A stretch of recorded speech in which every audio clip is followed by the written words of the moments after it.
Online মাৰ্কেটিঙৰ সকলোতকৈ বেছি plus পইণ্টটো হৈছে আমি অনলাইন মাৰ্কেটিঙত সকলো অডিয়েঞ্চবোৰ আমি ট্ৰেক কৰিব পাৰোঁ আৰু সেই অডিয়েঞ্চবোৰক আমি ৰিমাৰ্কেট কৰিব পাৰোঁ, পুনৰ এড দেখাব পাৰোঁ, যিটো আমি অফলাইন মাৰ্কেটিঙত কেতিয়াও কৰিব নোৱাৰোঁ। যদি আপুনি ফেচবুক এডৰ দ্বাৰা আপুনি ৰিটাৰ্গেট কৰিব বিচাৰিছে, আপুনি যোনবোৰ মানুহে আপোনাৰ লগত এংগেজ কৰিছে, যোনবোৰ মানুহে আপোনাৰ লগত ইণ্টাৰেক্ট কৰিছে, যোনবোৰ মানুহে আপোনাৰ লগত ইণ্টাৰেষ্ট দেখাইছে আপুনি বিজনেছত, সেইসকল মানুহক যেতিয়া আপুনি ৰিটাৰ্গেট কৰিব বিচাৰে তেতিয়াহ'লে আপুনি ক্ৰিয়েট কৰিব লাগিব কাষ্টম অডিয়েঞ্চ। আজি আমি শিকিম ফেচবুক এডত কেনেকৈ এটা কাষ্টম অডিয়েঞ্চ ক্ৰিয়েট কৰে, কি টাইপৰ কাষ্টম অডিয়েঞ্চ আছে সেইবোৰৰ বিষয়ে আমি জানিম। যদি আপুনি জানিব বিচাৰে আৰু বিজনেছত এপ্লাই কৰিব বিচাৰে তেতিয়াহ'লে ভিডিঅ'টো লাষ্টলৈকে চাই থাকিব।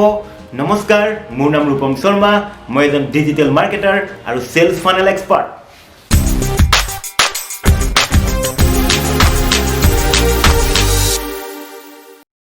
হেল্ল' এভৰিৱান, মই সকলোকে পুনৰ স্বাগতম জনাইছোঁ মোৰ চেনেলত। আজি আমি ডিছকাছ কৰিম কাষ্টম অডিয়েঞ্চৰ বিষয়ে। ফেচবুক এডত কাষ্টম অডিয়েঞ্চ কেনেকৈ ক্ৰিয়েট কৰে আৰু কাষ্টম অডিয়েঞ্চ কি হয় সেইটো বিষয়ে ডিছকাছ কৰিম। কাষ্টম অডিয়েঞ্চৰ ইম্পৰ্টেঞ্চ কি যিকোনো এটা ফেচবুক এড মাৰ্কেটিং কৰোঁতে আৰু নিজৰ বিজনেছটো গ্ৰ' কৰোঁতে। কাষ্টম অডিয়েঞ্চ চিম্পল ভাষাত ক'ব গ'লে কাষ্টম অডিয়েঞ্চ আছে যোনটো আমি অডিয়েঞ্চ কাষ্টমাইজ কৰোঁ। কাষ্টম অডিয়েঞ্চ এটা টাৰ্গেটিং অপশ্যন হয় ফেচবুকত, যেনেদৰে আপুনি যোনটো আপোনাৰ অডিয়েঞ্চ এক্সিষ্টিং অডিয়েঞ্চ যোনবোৰ মানুহে আপোনাৰ ইণ্টাৰেক্ট কৰিছে আপোনাৰ ফেচবুকৰ ইনচাইড ফেচবুক অথবা আউটচাইড ফেচবুক, আমাৰ যোনবোৰ ৱেবছাইট আছে ইনচাইড ফেচবুক, য'ত ফেচবুক পিক্সেল, ফেচবুক পেজ, মানে ইনষ্টাগ্ৰাম, সেইবোৰতো যোনে ইণ্টাৰেক্ট কৰিছে সেই মানুহবোৰক, যোনে ইণ্টাৰেক্ট কৰা মানুহবোৰক আপুনি এটা অডিয়েঞ্চ ক্ৰিয়েট কৰিব পাৰে, আপুনি কাষ্টমাইজ কৰিব পাৰে অডিয়েঞ্চটো। তাক কয় কাষ্টম অডিয়েঞ্চ। কাষ্টম অডিয়েঞ্চ এটা বহুত ইম্পৰ্টেণ্ট পইণ্ট হয় যিকোনো এটা বিজনেছত। যদি আপুনি কাষ্টম অডিয়েঞ্চ ক্ৰিয়েট নকৰে তেতিয়াহ'লে আপুনি ৰিমাৰ্কেটিং কেনেকৈ কৰিব? ৰিমাৰ্কেটিং কৰিবৰ কাৰণে আপুনি কাষ্টম অডিয়েঞ্চ ক্ৰিয়েট কৰিব লাগিব। কাৰণ আপোনাক ধৰক আপোনাৰ এটা ৱেবছাইট আছে, আপোনাৰ ৱেবছাইটত গৈছে যোনবোৰ মানুহ ভিজিট কৰিছে সেই মানুহবোৰক যদি আকৌ এড দেখাব লগা হয়, সেই মানুহ এড দেখাবৰ কাৰণে আপুনি এটা অডিয়েঞ্চ ক্ৰিয়েট কৰি ল'ব লাগিব, সেইটোক কয় custom audience. The use of custom audience কি হয়? আপুনি কাষ্টম অডিয়েঞ্চ দুটা কাৰণত ইউজ কৰে। এটা হৈছে ৰিমাৰ্কেটিং, যোনটো আপুনি যেতিয়া আপুনি চিড অডিয়েঞ্চটো ক্ৰিয়েট কৰে, যেতিয়া আপুনি চিড অডিয়েঞ্চ আগৰ ভিডিঅ'ত যেনেকৈ দেখাইছিলোঁ, আমি প্ৰথমতে যেতিয়া আমাৰ কোনো ডেটা নাথাকে, কোনো ভিজিটৰ নাথাকে, প্ৰথম যেতিয়া এড ৰান কৰোঁ তেতিয়া আমি এটা চিড অডিয়েঞ্চ ক্ৰিয়েট কৰি লওঁ। ফৰ এক্সাম্পল আমাৰ যোনটো ইণ্টাৰেষ্ট বেছ, আপোনাৰ যোনটো ইণ্টাৰেষ্ট আছে, আমাৰ যোনটো ইণ্ডাষ্ট্ৰি আছে সেই ইণ্ডাষ্ট্ৰিৰ আণ্ডাৰত আমি ইণ্টাৰেষ্ট বেছ নহবা ডেম'গ্ৰাফিক বেছ নহবা আপুনি বিহেভিয়াৰ বেছ, আমি আগতে যেনেকৈ ডিছকাছ কৰিছিলোঁ আগৰ ভিডিঅ'ত, তেনেকৈ এটা চিড অডিয়েঞ্চ ক্ৰিয়েট কৰি লওঁ। যেতিয়া চিড অডিয়েঞ্চ আমি এড দেখাৰ পিছত সেই চিড অডিয়েঞ্চবোৰে কিছুমানে ইণ্টাৰেক্ট কৰে আমাৰ যোনটো প্ৰপাৰ্টি আছে, আমাৰ যোনটো ৱেবছাইট আছে, আমাৰ নহ'বা ফেচবুক পেজৰ লগত আমাৰ ইণ্টাৰেক্ট কৰে। সেই ইণ্টাৰেক্ট কৰা মানুহবোৰক পুনৰ এড দেখাবৰ কাৰণে আমি কাষ্টম অডিয়েঞ্চ ক্ৰিয়েট কৰোঁ, অৰ্থাৎ ৰিমাৰ্কেটিং কৰিবৰ কাৰণে। আন এটা কাৰণত ইউজ কৰা হৈছে যে লুক এলাইক অডিয়েঞ্চ। এতিয়া লুক এলাইক অডিয়েঞ্চ হয় কি? লুক এলাইক অডিয়েঞ্চ হৈছে, ধৰক আপুনি আপোনাৰ ৱেবছাইটত আপুনি যোনবোৰ বস্তু চেল কৰি আছে, ধৰক আপোনাৰ 1000টা কাষ্টমাৰ লিষ্ট আছে, ধৰক আপুনি যোনটো বস্তু চেল কৰি আছে, ধৰক 10,000টা মানুহ ৱেবছাইটত আহিছে, তাৰে 100টা মানুহে লাষ্টত গৈ পাৰ্চেছ কৰিছে। গতিকে আপোনাৰ যেনেকুৱা যোনবোৰ পাৰ্চেছ কৰিছে, যোনে আপোনাৰ বেষ্ট অডিয়েঞ্চ হয়, মানে যোনটো বেষ্ট অডিয়েঞ্চ যোনে পাৰ্চেছ কৰিছে সেইটো আপোনাৰ বেষ্ট অডিয়েঞ্চ। তেনেকুৱা যদি আপোনাৰ ডেটা আছে, আপোনাৰ 1000, 2000 তেনেকুৱা আপোনাৰ যদি পাৰ্চেছ কৰা মানুহৰ আপোনাৰ যদি ডেটা আছে, তেতিয়া সেইটো চ'ৰ্চৰ ওপৰত ভিত্তি কৰি আপুনি লুক এলাইক অডিয়েঞ্চ ক্ৰিয়েট কৰিব পাৰিব। সেইটো চ'ৰ্চ মানে কি? সেইটো প্ৰথমতে আপুনি কাষ্টম অডিয়েঞ্চ ক্ৰিয়েট কৰিব লাগিব, তাৰপিছতহে আপুনি সেই কাষ্টম অডিয়েঞ্চৰ ভিত্তিত আপুনি লুক এলাইক অডিয়েঞ্চ ক্ৰিয়েট কৰিব। লুক এলাইক অডিয়েঞ্চ মানে সেই কাষ্টম অডিয়েঞ্চৰ নিচিনা ফেচবুকে নিজৰ মেচিন লাৰ্ণিঙৰ দ্বাৰা তেওঁ লাখ এনেকুৱা তেনেকুৱা টাইপ আপোনাৰ অডিয়েঞ্চ ক্ৰিয়েট কৰি দিব, যোনটো আপোনাৰ বেষ্ট অডিয়েঞ্চ আছে। সেই বেষ্ট অডিয়েঞ্চৰ যোনবোৰ চিমিলাৰিটিবোৰ মেচিন লাৰ্ণিঙৰ দ্বাৰা ফেচবুকে নিজে আণ্ডাৰষ্টেণ্ড কৰি পেলাই সেইবোৰৰ নিচিনা audience, look alike audience create কৰি দিয়ে। গতিকে এই দুটা মেইন ইউজ কেছ হয় কাষ্টম অডিয়েঞ্চৰ। নেক্সট হৈছে types of custom audience. Types of custom audience বুলি ক'লে প্ৰথমতে আমি ক'ব লাগিব outside Facebook, activity outside Facebook. Activity দুটা ধৰণৰ থাকে, এটা ইনচাইড ফেচবুক হয়, এটা হৈছে আউটচাইড ফেচবুক। আউটচাইড ফেচবুক মানে কোনোবাই ফেচবুকৰ পৰা বাউন্স হৈ পেলাই আপোনাৰ ৱেবছাইটত গৈছে, সেইটো এক্টিভিটি ৱেবছাইটত যোৱা মানে সেইটো এক্টিভিটি ফেচবুকত হোৱা নাই, সেইটো আপোনাৰ আউটচাইড ফেচবুক হৈছে। সেই আউটচাইড হোৱা ফেচবুকৰ এক্টিভিটিবোৰৰ ওপৰত ভিত্তি কৰি আমি কাষ্টম অডিয়েঞ্চ ক্ৰিয়েট কৰিব পাৰোঁ। প্ৰথমটো হ'ল ৱেবছাইট, যোনে আপোনাৰ ফেচবুক এডত ক্লিক কৰি পেলাই আপোনাৰ ডাইভাৰ্ট হৈ পেলাই ফেচবুক আপোনাৰ ৱেবছাইটত গৈছে, লেণ্ড হৈছে, ৱেবছাইটত লেণ্ড হোৱা সেই তেনেকুৱা মানুহক আপুনি কাষ্টম অডিয়েঞ্চ ক্ৰিয়েট কৰিব পাৰে, যোনবোৰ মানুহ আপোনাৰ ৱেবছাইটত ভিজিট কৰিছে। অথবা আপোনাৰ যদি কিবা এখন ইম্পৰ্টেণ্ট পেজ আছে, সেই পেজত যোনে ভিজিট কৰিছে, তেনেকুৱা মানুহৰ আপুনি কাষ্টম অডিয়েঞ্চ ক্ৰিয়েট কৰিব পাৰে, এই তেনেকুৱা মানুহক পুনৰ ৰিমাৰ্কেটিং কৰিব পাৰে। নেক্সট হৈছে কাষ্টমাৰ লিষ্ট। যদি আপোনাৰ ইমেইল লিষ্ট আছে, আপোনাৰ অফলাইন আপোনাৰ ধৰক যোনবোৰ কাষ্টমাৰ আছে, তাৰে আপোনাৰ যদি এখন ইমেইল লিষ্ট আছে, নহ'বা ফোন নাম্বাৰ আছে, ফোন নাম্বাৰ ইমেইল লিষ্টখিনি আপুনি ফেচবুক এড মেনেজাৰত আপুনি আপলোড কৰি পেলাই সেইখিনি মানুহৰ এটা কাষ্টম অডিয়েঞ্চ ক্ৰিয়েট কৰিব পাৰে, আৰু সেইটোক কয় কাষ্টমাৰ লিষ্টৰ পৰা কাষ্টম অডিয়েঞ্চ ক্ৰিয়েট কৰা।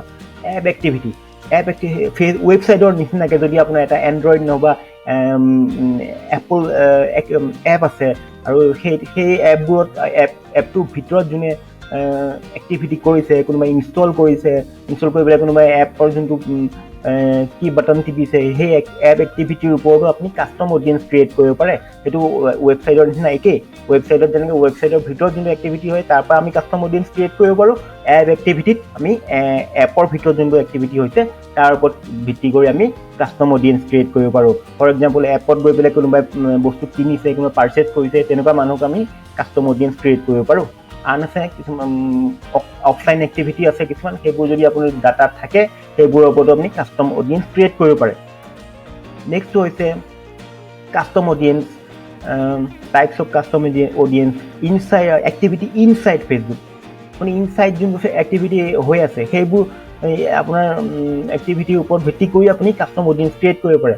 ফৰ এক্সাম্পল, এক নম্বৰটো হৈছে ভিডিঅ'। যদি আপুনি ফেচবুক পেজত এটা ভিডিঅ' আপলোড কৰিছে, আৰু সেই ভিডিঅ'টো ধৰক যোনে চাইছে, সেইবোৰ মানুহৰ আপুনি কাষ্টম অডিয়েঞ্চ ক্ৰিয়েট কৰিব পাৰে। আপুনি ভিডিঅ' ভিউ 25% যোনে ভিউ কৰিছে, তেনেকুৱা মানুহৰ কাষ্টম অডিয়েঞ্চ ক্ৰিয়েট কৰিব পাৰে। 50% যোনে চাইছে আপোনাৰ ভিডিঅ'টো, তেনেকুৱা মানুহৰ কাষ্টম অডিয়েঞ্চ ক্ৰিয়েট কৰিব পাৰে। 75% ভিডিঅ' যোনে চাইছে, তেনেকুৱা মানুহৰ কাষ্টম অডিয়েঞ্চ ক্ৰিয়েট কৰিব পাৰে। 95% ভিডিঅ' যোনে চাইছে, তেনেকুৱা মানুহৰ কাষ্টম অডিয়েঞ্চ ক্ৰিয়েট কৰিব পাৰে। অথবা 3 second, 5 second, 10 second video' view আৰু তেনেকুৱা মানুহৰ কাষ্টম অডিয়েঞ্চ ক্ৰিয়েট কৰিব পাৰে। ইনষ্টাগ্ৰাম একাউণ্ট, যদি আপোনাৰ বিজনেছ একাউণ্ট আছে ইনষ্টাগ্ৰামত, এই ইনষ্টাগ্ৰাম একাউণ্টত কোনে এংগেজ কৰিছে, কোনে প্ৰফাইল ভিজিট কৰিছে, তেনেকুৱা মানুহৰ আপুনি কাষ্টম অডিয়েঞ্চ ক্ৰিয়েট কৰিব পাৰে। লিড ফৰ্ম হৈছে এটা, যদি আপুনি যেতিয়া ফেচবুকত যোনটো লিড আপোনাৰ হেৰি আছে, লিড জেনেৰেশ্যন এড আছে, এটা ফেচবুকত এটা লিড জেনেৰেশ্যন এড আছে, সেই এডটো যেতিয়া আপুনি ক্ৰিয়েট কৰে, তাতে এখন লিড ফৰ্ম আপুনি বনাব লাগে। লিড মানে হৈছে ইমেইল এড্ৰেছ, আপোনাৰ ইমেইল এড্ৰেছ আৰু আপোনাৰ এড্ৰেছ, নহবা আপোনাৰ ফোন নাম্বাৰ, আপোনাৰ কাষ্টমাৰৰ নাম, সেই তেনেকুৱাবোৰ যেতিয়া কেপচাৰ কৰে, সেইটোক লিড বুলি কয়। আৰু যেতিয়া সেই লিড ফৰ্মখন আপুনি লিড জেনেৰেশ্যন এড যেতিয়া চলাব, তেতিয়া সেই তেনেকুৱা এখন ফৰ্ম ক্ৰিয়েট কৰিব লাগে। সেই ফৰ্মখন যেতিয়া আপুনি ক্ৰিয়েট কৰাৰ পিছত যোনে এই ফৰ্মখনৰ লগত এংগেজ কৰিছে, যোনে ফৰ্মখন অ'পেন কৰিছে, তেনেকুৱা মানুহৰ আপুনি কাষ্টম অডিয়েঞ্চ ক্ৰিয়েট কৰিব পাৰে। যোনে সেই ফৰ্মখন ছাবমিট কৰিছে, তেনেকুৱা মানুহৰ কাষ্টম অডিয়েঞ্চ ক্ৰিয়েট কৰি পুনৰ ৰিটাৰ্গেট কৰিব পাৰে। তাৰপিছত ইভেণ্টছ, ফেচবুকত কিছুমান ইভেণ্টছ আপুনি পষ্ট কৰিব পাৰে। ফৰ এক্সাম্পল, আপুনি কিবা আপোনাৰ বাৰ্থডে পাৰ্টি, নহ'বা আপোনাৰ কিবা আপোনাৰ কিছুমান ইভেণ্ট থাকে ন, ফেচবুকত পষ্ট কৰে, মানে আপোনাৰ 31 ডিচেম্বৰ, এনেকুৱা ইভেণ্টবোৰত আপুনি যে পষ্ট কৰিলে, যোনে এংগেজ কৰিছে, যোনে আপোনাৰ এংগেজ কৰা মানুহৰ আপুনি কাষ্টম অডিয়েঞ্চ ক্ৰিয়েট কৰিব পাৰে। ইনষ্টেণ্ট এক্সপিৰিয়েঞ্চ বুলি এটা ফেচবুকৰ এড ফৰ্মেট আছে, সেইটো এড লেভেলত হয়।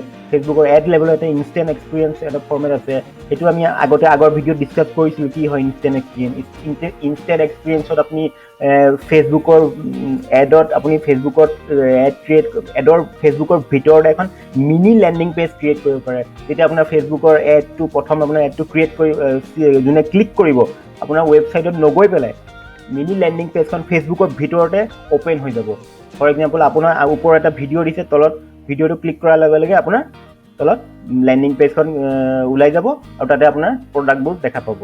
তেনেকুৱা যদি সেই ইনষ্টেণ্ট এক্সপিৰিয়েঞ্চৰ লগত যোনে ক্লিক কৰিছে, যোনে এংগেজ কৰিছে, তেনেকুৱা মানুহৰ কাষ্টম অডিয়েঞ্চ ক্ৰিয়েট কৰিব পাৰে। ফেচবুক পেজ, আপোনাৰ ফেচবুক পেজখনৰ লগত যোনে লাইক কৰিছে, যোনে শ্বেয়াৰ কৰিছে, যোনে এংগেজ কৰিছে, তেনেকুৱা মানুহৰ কাষ্টম অডিয়েঞ্চ ক্ৰিয়েট কৰিব পাৰে।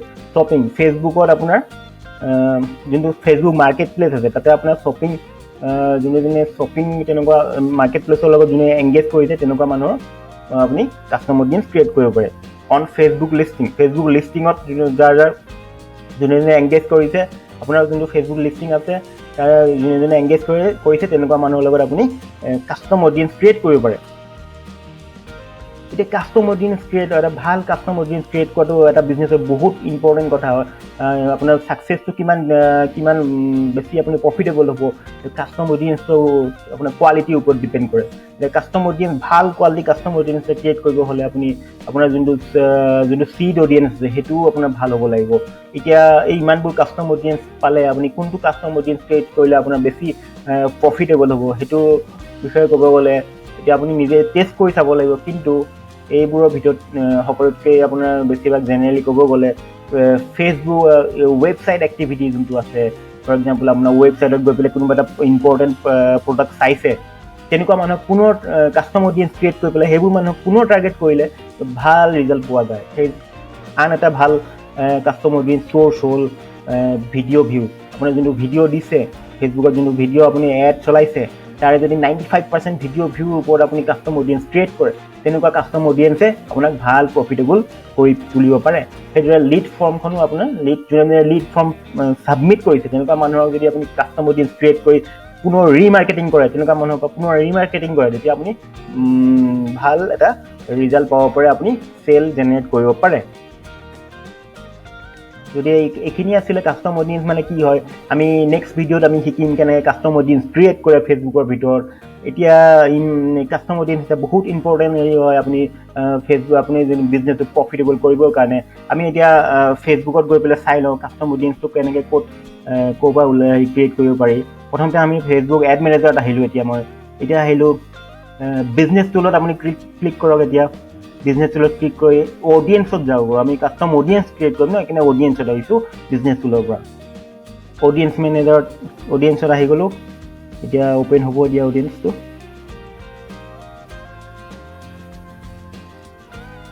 এতিয়া চাওক, এতিয়া অডিয়েঞ্চটো ক্ৰিয়েট হোৱাৰ লগে প্ৰথমতে ক্ৰিয়েট এ কাষ্টম অডিয়েঞ্চ, ক্ৰিয়েট এ লোকেলাইক অডিয়েঞ্চ, তাৰপিছত ছেভ অডিয়েঞ্চ তলত আছে, এইটো দেখা পোৱা নাই।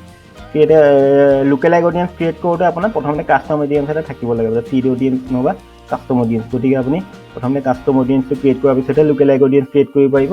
কাৰণ আপোনাৰ এটা ধৰক যোনে পাৰ্চেজ কৰিছে, আপোনাৰ কোনো বেষ্ট অডিয়েঞ্চৰ পৰাহে লোকেলাইক অডিয়েঞ্চ ক্ৰিয়েট কৰিব, সেইকাৰণে এইটো ইনডাইৰেক্টলি কাষ্টম অডিয়েঞ্চৰ পৰাই ক্ৰিয়েট কৰিব পৰা যায়। মানে কাষ্টম অডিয়েঞ্চটো পিছতহে আমি লোকেলাইক অডিয়েঞ্চটো ক্ৰিয়েট কৰিব পাৰোঁ। এতিয়া চাওঁ ক্ৰিয়েট এ কাষ্টম অডিয়েঞ্চত কি আছে। আমি অলপ আগতে ডিছকাছ কৰাৰ দৰে আমাৰ চ'ৰ্চ যোনবোৰ আছে, ইয়ৰ চ'ৰ্চ মানে আমাৰ যোনটো আউটছাইড ফেচবুকৰ যোনটো source, website, customer list, app activity, offline activity, use Facebook source যোনটো ফেচবুকৰ ইনচাইড ফেচবুকৰ যোনটো এক্টিভিটি হয়, video', Instagram account, lead form, events, instant experience, Facebook page, shopping, on Facebook listing. এইটো দেখা পালে যে এইবোৰৰ ওপৰত আমি ডিপেণ্ড কৰি কাষ্টম অডিয়েঞ্চ ক্ৰিয়েট কৰিব পাৰিম। এনেকুৱাকৈ এই কাষ্টম অডিয়েঞ্চবোৰ কেনেকৈ ক্ৰিয়েট কৰিম সেইবোৰ আমি নেক্সট ভিডিঅ'ত শিকিম। গতিকে আজি ভিডিঅ'টো কেনেকুৱা পালে মোক জনাব। যদি কিবা এটা লাভ হ'ল তেতিয়াহ'লে লাইক কৰি দিব, আৰু যদি ভাল পায় শ্বেয়াৰ কৰি দিব। আৰু যদি ডিজিটেল মাৰ্কেটিং আৰু চেলছ ফানেল আৰু যিকোনো এটা বিজনেছ কেনেকৈ গ্ৰ' কৰে, অনলাইন কেনেকৈ গ্ৰ' কৰে, কেনেকৈ নিজৰ ব্ৰেণ্ডিং কৰে, সেইটো বিষয়ে জানিব বিচাৰে, তেতিয়াহ'লে মোৰ চেনেলটো ছাবস্ক্ৰাইব কৰি দিব। মই ৰেগুলাৰ ডিজিটেল মাৰ্কেটিং আৰু চেলছ ফানেলৰ ওপৰত ৰেগুলাৰ ভিডিঅ' দি থাকোঁ। এই ভিডিঅ'বোৰ ৰেগুলাৰ আপুনি চাই থাকিলে তেতিয়াহ'লে আপুনি যিকোনো এটা বিজনেছ, যদি আপুনি ডিজিটেল মাৰ্কেটিঙৰ বিষয়ে বিশেষ নাজানিলেও এই ভিডিঅ'বোৰ চালেও আপুনি নিজৰ বিজনেছটো অনলাইন গ্ৰ' কৰিব পাৰিব। তেতিয়াহ'লে আজিলৈ ইমানেই, ধন্যবাদ।